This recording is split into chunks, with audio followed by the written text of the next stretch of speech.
Bismillahirrahmanirrahim. Assalamualaikum warahmatullahi wabarakatuh. Hamdan wa syukran lillah, salatan wa salaman ala rasulillah, amma ba'd. Yang terhormat kepada Bapak Maghfur MAG selaku dosen pembimbing mata kuliah Filsafat Umum. Sebelumnya saya ingin memperkenalkan diri kita masing-masing. Nama saya Sofyan Maulana dengan NIM 23102453, dan teman saya Muhammad Umar Hakim dengan NIM 23102442.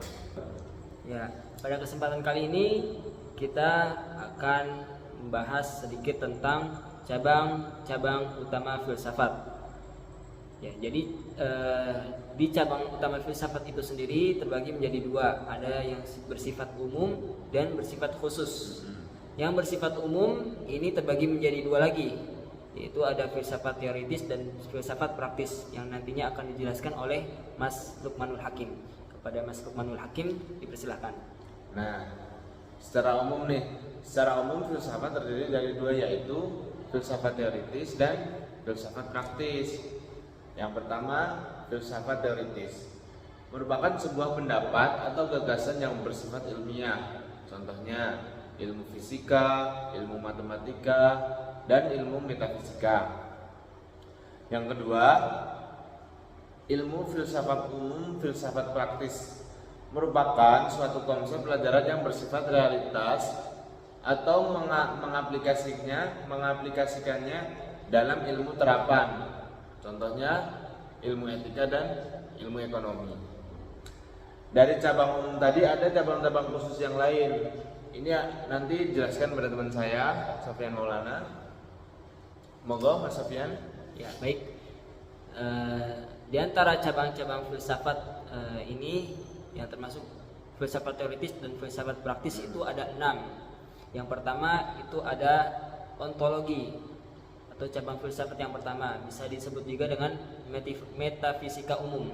Jadi kata ontologi itu sendiri berasal dari kata Yunani, yaitu diambil dari kata on atau ontos yang berarti ada atau keberadaan, dan logos yang berarti studi atau ilmu pengetahuan. Sehingga dapat kita simpulkan ontologi berarti cabang filsafat yang membahas mengenai hakikat segala sesuatu yang sudah ada. Misalnya, apa hakikat ruang dan waktu itu sendiri?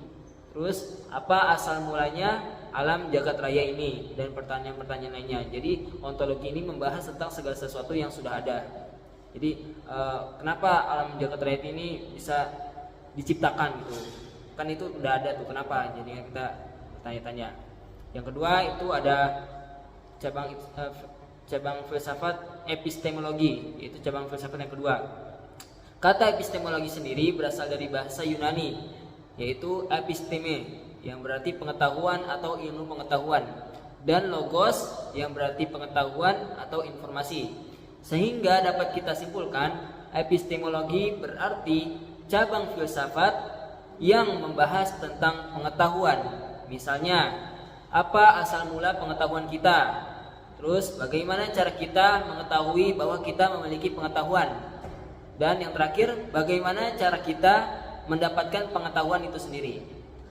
Terus yang ketiga itu ada aksiologi, cabang filsafat yang ketiga. Kata aksios atau disebut juga dengan layak atau pantas, dan logos itu yang berarti ilmu atau studi. Sehingga dapat kita simpulkan kata aksiologi itu berarti studi filosofis tentang hakikat nilai-nilai. Jadi aksiologi ini membahas tentang nilai-nilai, kenilaian. Misalnya aksiologis pendidikan membahas mengenai hakikat nilai fungsi teoritis dan praktis ilmu pendidikan. Lalu yang keempat itu ada logika. Cabang filsafat yang menyelidiki lurus tidaknya suatu pemikiran kita. Logika membicarakan teknik-teknik untuk memperoleh kesimpulan dari suatu pemikiran tertentu. Jadi logika ini adalah bidang pengetahuan yang mempelajari asas, aturan, dan tata cara penalaran yang benar dan yang salah. Terus cabang utama yang kelima yaitu etika. Cabang filsafat ini membicarakan tingkah laku atau perbuatan manusia dalam konteks baik dan buruk. Etika juga sering disebut filsafat moral karena ia menyelidiki semua norma moral. Objeknya adalah tingkah laku atau perbuatan manusia terkait dengan anggapan baik dan buruknya. Dan cabang utama filsafat yang terakhir itu estetika. Estetika itu sendiri merupakan cabang filsafat yang membicarakan tentang keindahan. Jadi bagaimana filsafat itu memiliki keindahan di dalamnya. Estetika itu membahas hal yang berkaitan dengan pemikiran kritis terhadap nilai-nilai atau hal-hal tertentu yang disebut indah atau tidak indah. Estetika menyelidiki apa saja yang disebut indah, prinsip-prinsip yang mendasari seni dan keindahan, penilaian terhadap seni atau perenungan terhadap seni atau keindahan. Jadi filsafat estetika ini membahas tentang keindahan di filsafat itu sendiri. Kalau seumpamanya moral nih, etika tentang moral nih, ini berarti seumpamanya kita mau ngelakuin apa aja atau kita mau kemana atau kita berbicara dengan siapa gitu harus dengan etika gitu ya? Iya. Dengan filsafat etika Iya, gitu. memang harus. Segala sesuatu di kehidupan seharian kita tuh harus ada filsafatnya gitu. Jadi harus ada filsafatnya. Filsafat etika gitu. Dengan logika, moral, nah itu kan harus.